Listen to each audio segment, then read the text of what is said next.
welcome everybody to the launch of the Tees Valley Combined Authority Delivering Social Impact for Local Communities webinar. I will just briefly run you through a few slides. We do have a couple of members of staff from TVCA with us, Jackie and Jan, and Jackie's going to run through part of the presentation as well. So I'm just going to firstly introduce Edge Innovation, and then I'll take you through all the details of the programme before we hand over to Jackie, who will give you the finer details. So as it says on the screen, I'm Susan Ross and I'm Head of Projects at Edge Innovation. Edge Innovation is a North East-based design thinking organisation. So what that means is that we really help businesses from very small to very large to develop better products and services and processes, really focused on human-centred design and people-centred design, which means that we're really focused on making sure that whatever those processes or services or products are really meet the needs of the final customers that they want to support with. We do work right across the globe technically, so we work from Chicago to Shanghai with some of the very large multinational companies we work with, but we also have a very local focus in the Northeast and do an awful lot of work in the Teesside in particular at the moment, which is fantastic. We work with a whole range of different organisations, like I say, from sole traders to very large multinationals to university and academia institutions, local government and NHS trusts. So it's a really very diverse portfolio that we have. As I mentioned, we really focus on human-centred design in particular. So that's really about putting people right at the heart of developing new products and services. We also take a very lean approach to it. So we're trying to always make sure that it's a strategic approach so that we minimise any waste and prioritise experimentation so that we can try and fail fast and cheap, or if that's the outcome, but really to create those better products and services that meet that customer need. And we do a lot around open innovation. So it's about building pathways and collaboration to really foster that mutual benefit across different organisations. And I think this is a perfect example of where we do that really well, where we're bringing together SMEs with larger organisations to try and create that open collaboration and open innovation. So the Tees Valley Innovation Challenge programme itself. So it is funded through Tees Valley Combined Authority, and that's funded directly through the UK government. It is through the UK Shared Prosperity Fund, and we as Edge Innovation are the lead partner on it. And we also have our partner Health Innovation North East and North Cumbria, which are particularly looking after the healthcare side of the challenge. So what is the challenge? The challenge is made up of 4 different areas, which I'll talk you through in just a second. But what it's really about is trying to strengthen innovation maturity right across the Tees Valley economy, to really support innovative businesses, to get them where they want to be and to develop their organisational goals and objectives, and to support them with that through coaching and mentoring, and also to ultimately unlock the growth for those organisations right across the Tees Valley. We do this through a range of different support, from tailored business solutions to innovation training, and also creating the Tees Valley as a real hub for innovation. It's very much focused on Tees Valley organisations, obviously being funded through the Combined Authority. We are predominantly looking to support SMEs through it. So that's organisations with less than 250 employees and a turnover of less than 50 million. But however, we are working with some larger organisations within that as well, as you'll see with the Combined Authority and some of our other partners. What that means is we have 4 routes to support, which I'll very briefly talk you through in a moment. That is going to result also in 10 innovation challenges across 7 key themed areas, and ultimately £130,000 of funding awarded to 30 SMEs through that programme. So these are our 4 areas of support. So our first one is the Innovation Challenge, and that's the one I'm going to talk you through in a lot of detail today. And that's where we're connecting up large organisations with SMEs who can respond to a specific challenge set out by the challenge holders, which are the large organisations. And we're going to fund 30 organisations through that process. We have one-to-one support where we have specialist coaches within different thematic areas and sectors who can really support organisations to develop their organisational objectives and accelerate that process for them so that they're meeting those with the products and services and processes they deliver. We have some very bespoke innovation training, which is specifically around design-led innovation to help organisations to create new products and services or processes to unlock that growth. And that can be right from a a very, very early idea to pivot in something they maybe already have within the market. And then our final support route is the Innovation Showcase, which is happening in the Tees Valley in March next year.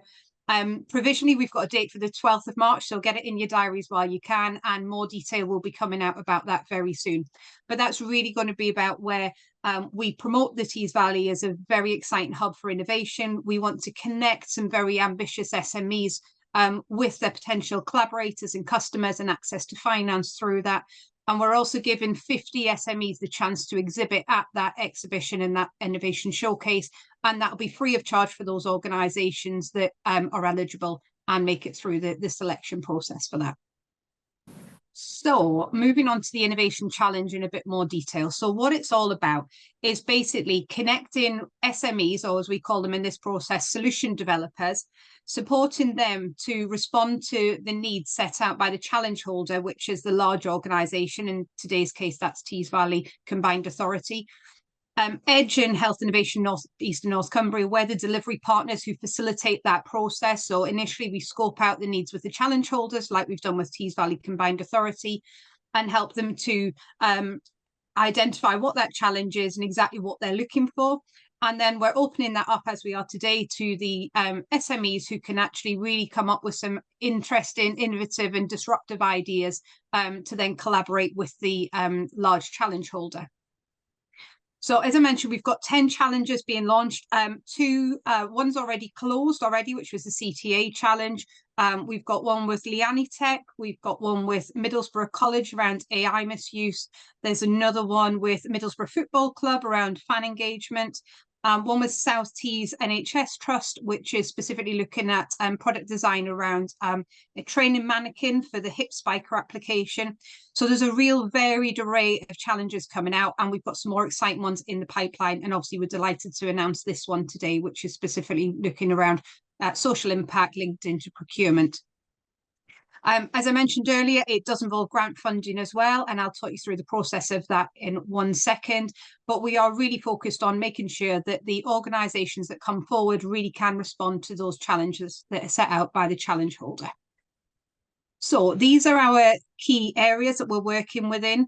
So there are 7 ones there on the screen. I'm not going to talk you through them all. All I will say is that what we're finding is with a lot of the challenges that are coming forward, they fit multiple different areas. So we are kind of really aware that these are the areas we're working within, but are not kind of restrictive to just those areas, and multiples of them will be able to cross-cut as such. So this is a little process map of how it works. We've got those 7 themed areas. We're having 10 challenges across there, of which this is one of those. Today is the day where we basically publicise that challenge, tell you about it, and specifically try and engage SMEs into that process. What we're going to do is select approximately 3 SMEs per challenge area, which ultimately means 30 SMEs. Those that get through the application process, which is a relatively short application form, just detailing what you would do to respond to that challenge, what your approach is and who the team is. If you get through that, you initially get a grant of £1,000 to help you scope that challenge out. You then get the opportunity to pitch back to the challenge holder, and again, in this case, TVCA. And from that, we will shortlist one in each of the challenge areas to go on to win a further £10,000 to actually put that solution into place, to then work with the challenge holder to develop that solution, and then hopefully go on to have that partnership with them moving forward in the future. And obviously we'll evaluate the programme as well to see how it's all worked and what the outcomes of that are. So I'm going to now pass you over to Jackie Note-Young, who's the Group Procurement and Purchasing Manager at the Combined Authority, who's going to tell you a little bit more about the challenge in the detail behind it as such. Thank you, Jackie. Thanks, Susan. Hi, everyone. Thanks for joining us. So, yeah, I'm Jackie Note-Young. I'm the Group Procurement and Purchasing Manager, and I've got Jan Bromley with me, who's our Social Value Officer in the Combined Authority. A bit of an overview. A lot of you will probably know, but we look after everything within Tees Valley Combined Authority itself. We procure on behalf of the Teesside International Airport. We've got 3 mayoral development corporations now. South Tees Development Corporation, which is the old SSI Steelworks site that we're doing a lot of work on, and we've set up one in Hartlepool and one in Middlesbrough more recently. So we spend a lot of money. Social value is obviously quite important. I'll come on to later, but we put a 20% weighting on social value. Anything that's got a value over £100,000, we put a 20% weighting on social value. And when we were first approached about this challenge, there's some things that I'll touch on that we're already looking at and we're already doing and trying to drive those improvements so that our social value has better impact. But we thought that this just fit nicely with what we were trying to do and enhance some of the stuff that we've already got going on. So really, as it says on the slides there, our focus is economic growth and equity, and we want to empower the small and medium enterprises to drive social value initiatives. It is really important to us, and we spend a lot of money, so we want our social value to have as meaningful impact as it can really in the area. Our goal is to reshape the social value implementation, enhance the competitiveness in procurement, and help SMEs and supply support for their bids. So the challenge context, we want to award more contracts to local SMEs because we know that that'll boost the regional economic growth. The new procurement regulation should help with that in terms of MAT rather than meet, and we can look at different specifics of how we look to award those contracts, steering more towards local people, so that's a good thing. SMEs sometimes we feel struggle to meet the social value requirements and often face that competition from larger companies that have got that resource. We're improving the procurement, as we've said. We're enhancing the collaboration between our project teams as well, because historically and sometimes even now, social value within procurement is seen as a procurement only responsibility. And we've got a lot of project teams here that have got a lot of in-depth knowledge of what's going on locally, possibly more than the procurement team. So we're really trying to work on linking that together. So that's one of the outcomes that we'd like to see. We do use the TOMs. We've developed a social value calculator in the tender packs, and that's specifically aimed at SMEs, really, with a lot of guidance notes and examples and things of how they can complete that to try and help. We're looking at digital dashboards for tracking, and we're looking at a matching service as well, as it says there. So any new solutions we'd like to align with those tools, and that's some of the things that are not fully implemented, but we're already working on at the moment. So the challenge in a nutshell, so the problems as we see them are sometimes that we know SMEs struggle with social value requirements and they'll potentially lose out on contracts to some of the larger suppliers. We think sometimes there is a perception of the complexity in terms of the procurement process with it being public sector full stop, which might put people off. And then that's a lack of engagement with SMEs, which is really the opposite of what we're trying to achieve. The current processes can be resource intensive internally and externally. And that engagement can then be limited for the time that we have. We want to increase the understanding and the communication of social value leads and increase the impact and get those better outcomes, as I've said earlier. So people, the challenge, so knowledge and understanding. So SMEs tend to struggle with social value, and we know that by some of the tenders that we get. We can tend to get that unfocused impact. So that lack of understanding really means sometimes they'll have an over-reliance on guidance from us as to what they can provide for social value, or they'll provide something that they've already provided for another tender, not understanding that they can't do that. It's got to be additionality. So there is definitely a lack of understanding. We perceive in terms of networks, and this may not be the case, but we're a step removed from that, I feel. So there's a perception that there's a lack of visibility and connection between SMEs and the VCSEs. And that will limit the range of social value initiatives that come from a procurement. Again, that's missed opportunities with SMEs, which we really want to avoid because we're not getting that diversity in suppliers and the local benefits. And again, the perception of the complexity of social value. If you don't have the resource and you're a small company, you might feel that it's just not worth you putting a tender in for one of our opportunities, which is a shame. The lack of impact, so poorly constructed social value proposals fail to address the community needs as well. So we're missing opportunities there. Challenges in generating that impact. So with current development and implementation of social value frameworks, for example, trying to standardise as much as we can to make that a little bit easier for the SMEs, and we want to increase that impact. Traceability as well of the outcomes is important. So relationships between VCSEs and SMEs, I've touched on that. That's our perception that there's a disconnect because we get that repetitiveness sometimes as though the SMEs are not really connected with what's going on in the local community. So I don't see how we can get the best impact if they don't have that knowledge. Current social value programmes can undermine the VCSEs by being too generic, and we've certainly seen that. And then we'd like to get to a point where they're co-developing these programmes, and then it's more sustainable and it'll release pressure on them and have a better impact. If there's a limited knowledge of social value in public procurement, it leads to unfair distribution of social impact and disadvantage in other organisations in the Tees Valley. So generic social value. So the current approach followed by SMEs creates outcomes that are uncoordinated, repetitive, and don't always meet the needs of the community, is what we find. Hopefully investment should provide communities with resources and motivation to become more self-sufficient. So as I said earlier, the large organisations, they do have the capacity to put forward a social value offering, but often that's very generic. And they don't always have those links into the local community. So again, it's sometimes missing the mark as well. So we could probably do better with those, not just the SMEs, the bigger companies as well. Again, the perception of social value, some businesses really do see that as a necessary evil. It's just something that they have to do. So it can become a bit of a tick box exercise, which again isn't what we're after. And then currently what we do, so the current state of where we are. So before the tender, the proposal's developed usually by the internal procurement team. We do hold information sessions where we can, and we have done things outside of the tender process with supply chains to try and grow that understanding and clarify requirements before we go out to tender where we can. So if we do any market engagement and things like that, we'll try and make sure that that's encompassed into that, so they'll go into it with a better idea of what we want.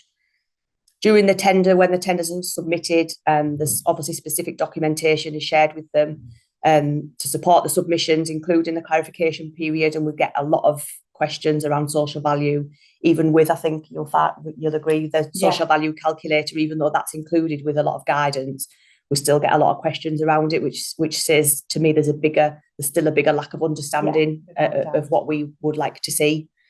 After the tender at the moment, the procurement team tend to do most of the evaluations, although we are rolling that out more internally and trying to involve those project teams that have got that knowledge, because that's really important as well. It's not just our responsibility.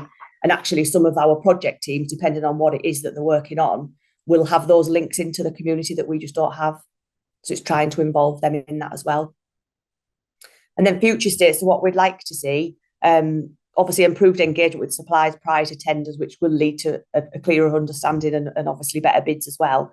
And I think that's really important, because that's our responsibility as well, to understand the local needs as our internal project teams, not just the supplier.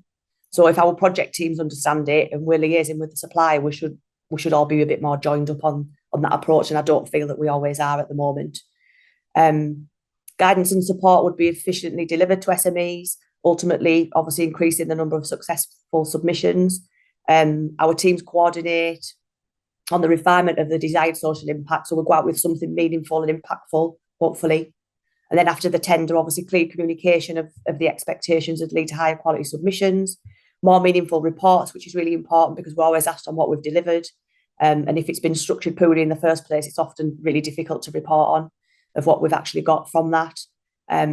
And then feedback to suppliers in a constructive way that's easy to understand. So if they still haven't been successful, at least they will understand why and what they can do better next time.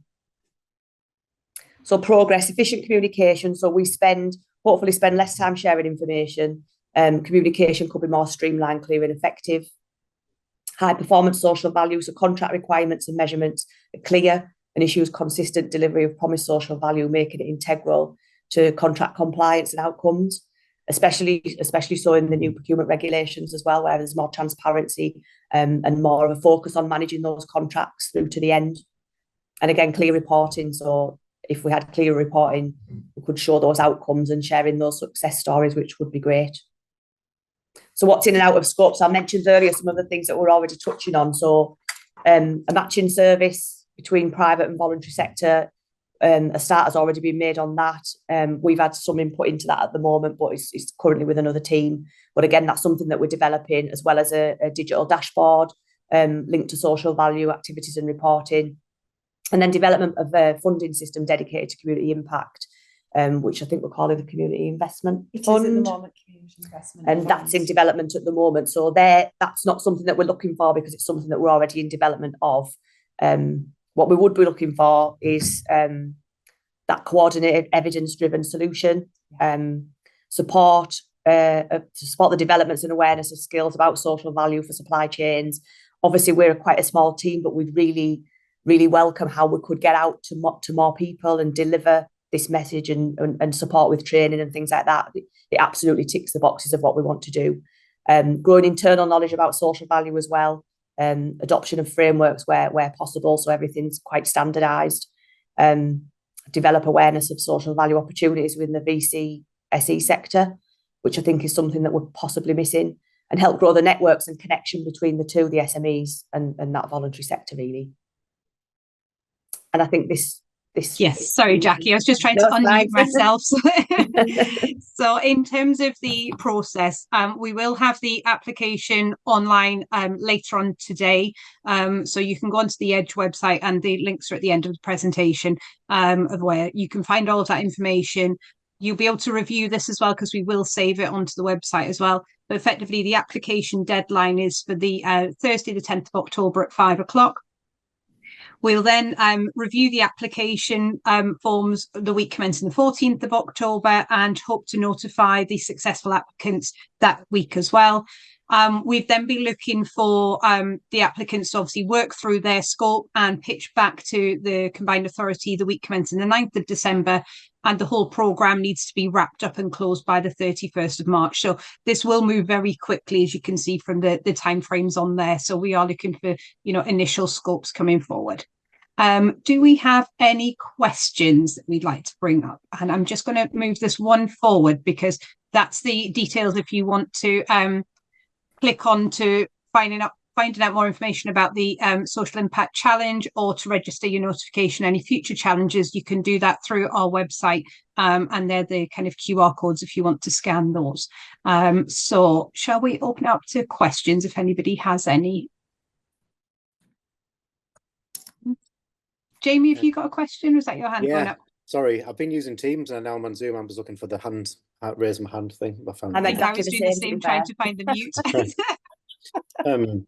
So the project close is March. Is that for like when the project is delivered, like the full project, or just the scoping, just like the? Yeah, no, everything from our point of view needs to be rounded up by the end of March. So all of the that initial £10,000 needs to be spent within that period of time. Obviously, the relationship can continue on beyond that, and more of the development might happen after that period of time. But initially, it needs to be scoped out and completed by the end of March, so that we can feed back to the Combined Authority, who obviously we're reporting on behalf of for the programme. So we need to report back to them in terms of what's been achieved over that period of time. So that's why that's a kind of hard fixed deadline at that stage. I do have another, if you don't mind. Yeah, go for it. Well, I think for Jackie, I suppose, but thinking about the you mentioned around using the TOMS framework as still the measures. Are you wedded to TOMS as I know there's things about 80 odd different outcomes that are listed in TOMS, whereas there are potential other social outcomes that could be measured in a different way. So I just wondered how, if you could tell us a little bit more about that side of the project. I think we started off with the social value portal, which we moved away from and developed our own process. But we do use the TOMS, which have been agreed at our board level, really. But are we wedded to them? No, Jamie, we're not. And I think actually one of the things about this challenge, which is interesting, is it opens up for that innovation for something different.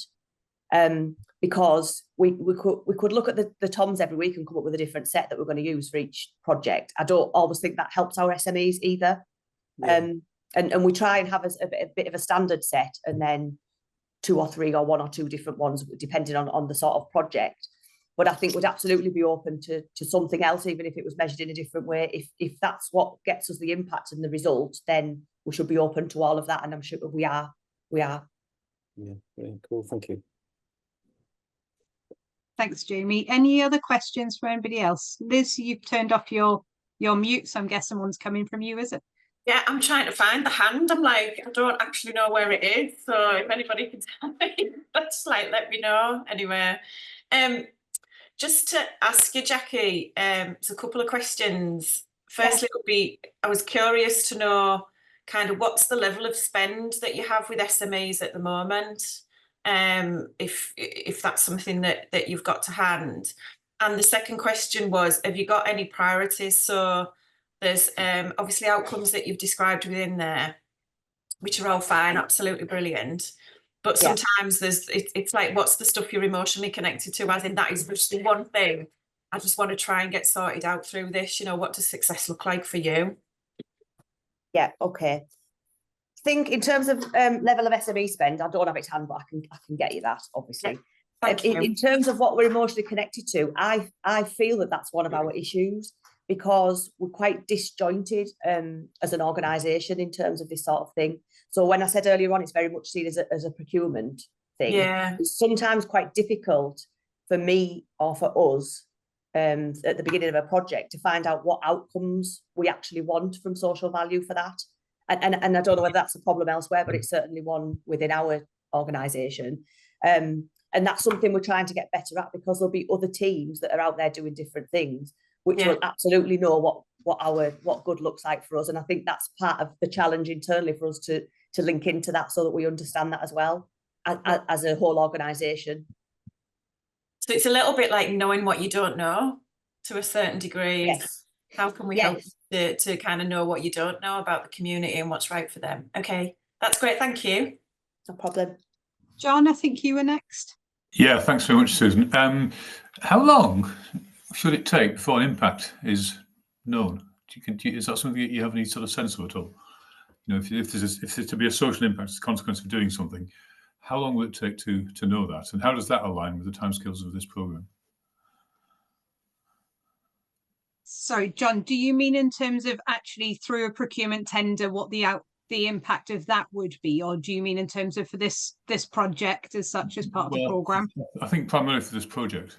You know, if somebody's successful in doing some work on this project, and therefore needs to demonstrate social impact or have a process for doing so, is there, you know, it might take 6 months, might take 10 years. You know, what's your sort of thoughts on that?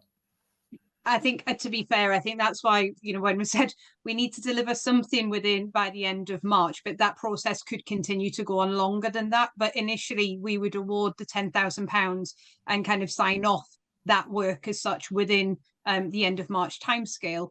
But that might then continue. It might take longer before actually a process is adopted within the combined authority to fully make that happen. So we're kind of starting that process off. And obviously we need to be able to evidence the value that we've created for the £10,000 that's spent within that period of time. But ultimately, we hope that it'll be a much longer term partnership for any of the challenges that we're creating, to be fair, not just this one, and that there'll be that ongoing relationship with the solution developer that gets chosen to go forward at that stage. Yeah, so that means there needs to be some impact within the period by end of March in that case.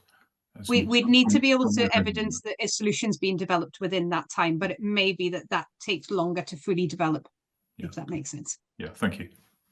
And I think in terms of us, just to add to that, if someone had developed something and we all felt that it was such a fantastic impact at the end, if it takes 5 years, it takes 5 years. And if that's the best outcome, then that's fine. Okay, thank you. We had a question from Greg as well, or a hand up from Greg, I believe. Yeah, sorry, I loaded by mistake. I haven't got my camera on just because I'm sat in my car because I'm out at an event, so I didn't want to miss this. I'm Greg Chapman from MGL Group. We do quite a few tenders for through TVCA, and the NTs that come through on the social value calculator are all quite standard every time we get them. But I do know that we have tendered for other jobs for other local authorities, and they're sometimes put on the end. I don't know what it is off by heart, but is it any other initiative you could use where you could be quite open about what you could use? Because at MGL we do vast amounts of stuff and capture like tonnage waste and reuse of waste, and I just didn't know if they could, the TVCA could maybe just add that NT on the bottom of the calculator, just so we can share all the other things instead of being stuck with the TOMs that you put on. Does that make sense? Yeah, absolutely makes sense. Yeah, I'm working out of that. And I think that ties into something else that we're developing in terms of the community impact fund as well, where we do intend to have other options. But actually that's probably a quick fix that we could look to do. Yeah, I think sooner. for us, the TOMs that were actually selected back in 2019 by the mayor and obviously the board, and it kind of fitted in with our corporate social responsibility. It fitted in with the mayor's agenda in terms of local jobs and employment, reduced crime, growth, and I think over a period of time since we've sort of taken on the sort of challenge of driving social value through TVCA, we found that, like Jackie said, a lot of the responses were very competitive, not very competitive, very generic. And so we have a social value working group where we've decided and reviewed all of the TOMs, and we'll look at a new set of measures. So we have agreed some new measures collectively with different directorates, but we're not ready to sort of put those to the board because of the community impact fund that is potentially running alongside. That might cover a lot of them, because within the community impact fund there's going to be 3 set priorities, and so we're not quite ready to make those changes yet, but we have on occasions amended the social value calculator to fit around that particular tender, so it is measurable and meaningful. But yeah, they're sort of set measures that at the time fit with. I'm quite happy with it as being standard every time we get a tender through, because it makes it a little bit simpler for me, because we know when we get a TVCA tender in, we know that the work that we do, and we can then build on that work that we do. And so I know that it's something like I work with all the local colleges. But sometimes if I don't have that social value commitment, I can't work with them again. You know what I mean? Yeah, and I think we could look to make that a little bit more flexible in terms of you being able to offer something different. It's just to making sure that it still fits in with how we score and record it in the same as the other things. But we'll take that away with us, Greg. Thank you. No, 100%. Like I say, it was a Sunderland tender we were putting in, and they just put on the bottom any other, and we were like, oh, that's fantastic, because we can just showcase everything else that we do that we couldn't showcase with just the TOMs that they were challenging us for, asking us for. Sorry. Thank you. No problem. I notice we've got a couple of questions in the chat from Amy. I don't know if you want to ask them, Amy, yourself, or if you would just want me to read those out as such. I'll give you a second in case you want to come online. If not, I'll just read them. Read out, please, no problem. So Amy says, one of the biggest challenges for SMEs providing significant social value is that it's a huge investment for small companies to provide resources for free on top of delivering a contract. Can the solution provide additional benefits to the businesses above better understanding of social value procurement, as well as the VCSEs? And there's a second question as well that says, if the main applicant is based in the Tees Valley, can subcontractors be based elsewhere in the UK? Jackie, shall I pass to you initially in terms of the first part of that question, and then I'll just read that out again, Susan. Sorry. Yeah. So obviously she mentions about the fact that it's quite an extra ask for SMEs in terms of the investment that they have to provide to deliver resources for free on top of the existing contract. Could the solution provide additional benefits to the businesses above better understanding of social value procurement, as well as the VCSEs? So can it provide additional benefits to the businesses as well as to the VCSEs? I mean, I don't see why not. I think one of the reasons that we try and keep it standard and more straightforward is for that reason, that we know that people don't have that resource, and the more elaborate and the more options we give people, the more complicated it makes it. So yeah, I mean, I would be open to them getting additional benefits. Yeah, and I think actually, if part of the solution is some of the ideas of what we can deliver more, to support that as well, then we're open to that. That's one of the reasons why we're here. Thank you, Jackie. The other part of the question was, if the main applicant is based in Tees Valley, can subcontractors be based elsewhere in the UK? Our focus here is very much on supporting Tees Valley based organisations. That's really important. However, I guess if there was an element that had to be delivered by a subcontractor elsewhere, we'd need to review that. But obviously, fundamentally, we want to make sure that the benefit of that is residing with Tees Valley based SMEs predominantly. But we could review that as part of the application process. Yeah. If the bulk of it went to a subcontractor, I think that wouldn't be likely to get funded, in all honesty. Okay, well, thank you very much, everybody, for your time in attending today. If you do have any questions at all, please feel free to reach out to me. I'll drop my email address into the chat so that if there are any queries, you can just come back to me directly. And hopefully we'll get some really exciting applications coming through. Just Thank you. Thanks, guys. Thank you. Thank you, Jan. Thank you, Susan. Thank you. Thanks, Bye. everyone. Cheers. Bye. Thank you.